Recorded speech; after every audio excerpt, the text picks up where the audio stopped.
नमस्कार दोस्तों, आपका आज की इस वीडियो में स्वागत है। दोस्तों, हम अपनी जिंदगी में बार-बार ऐसी परिस्थिति में फंस जाते हैं, जहां हमें समझ नहीं आता कि अब हमें क्या करना चाहिए। हमें अपनी जिंदगी में कुछ बड़े फैसले लेके पड़ते हैं, लेकिन उस वक्त हमें ये समझ नहीं आता कि जो हम निर्णय लेने वाले हैं, वो सही होगा या गलत। अगर वो सही हुआ, तो हमारी जिंदगी सुखमय हो सकती है। लेकिन अगर वो निर्णय गलत हुआ, तो क्या पता, हम नरक से भी बुरा समय व्यतीत करने लगें। इसीलिए आज की इस वीडियो में हम सीखते हैं कैसे जीवन में सही फैसले हम ले सकते हैं तथा कोई निर्णय लेने का सही तरीका क्या है। तो आगे की कहानी को ध्यान से सुनिएगा। कुछ सालों पहले आराध्या नामक राज्य में एक महात्मा रहते थे, जिनके ज्ञान की बातें दूर दूर तक होती थीं। उनके पास जो कोई भी परेशान जाता, वो उनकी परेशानी हर लेते थे। एक बार की बात है, उनके गांव में एक अजीब घटिया हुई। एक बुढ़िया, जिसके परिवार में कोई नहीं था, वो अपने घर में अकेली रहती थी। तभी तीन दोस्त अपने काम से अपने राज्य की ओर जा रहे थे। रास्ता काफी दूर था और उनके पास धन था। तभी वो निर्णय लेते हैं कि हम सब अपना धन एक पोटली में रखते हैं, जिससे एक आदमी सिर्फ उसकी सुरक्षा पर ध्यान दे सकता है और राज्य पहुंचकर अपना अपना धन बांट लेंगे।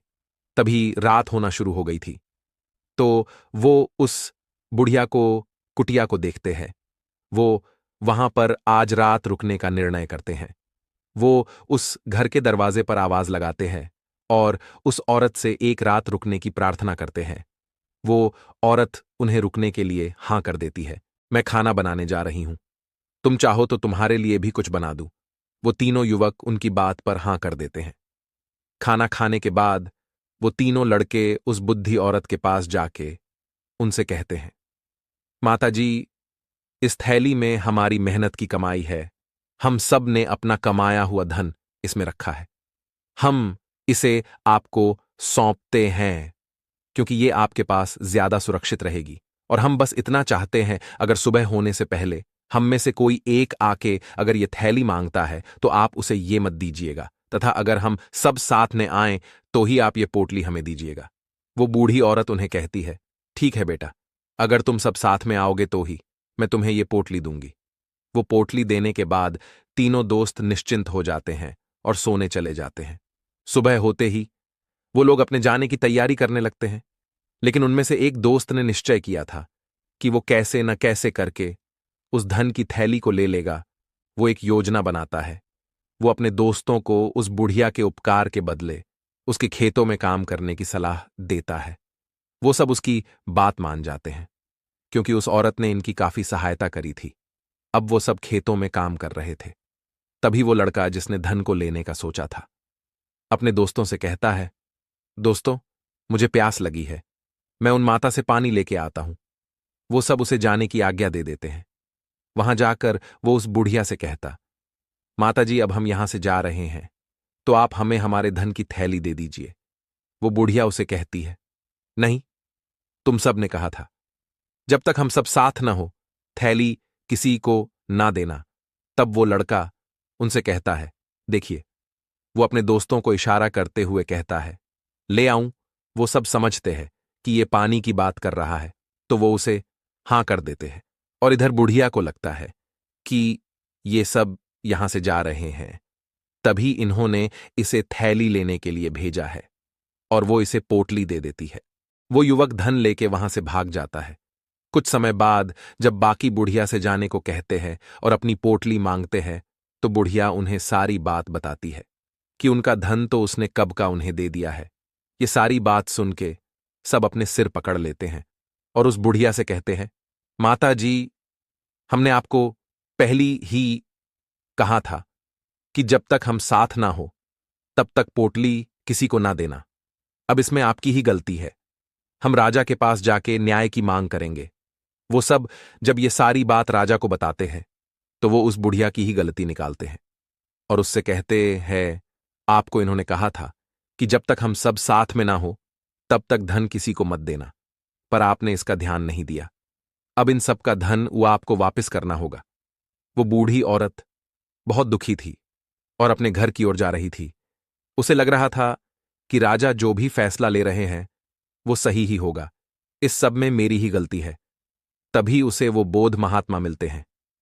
वो उससे पूछते हैं, बेटी क्या हुआ, तुम इतनी परेशान और निराश क्यों दिख रही हो?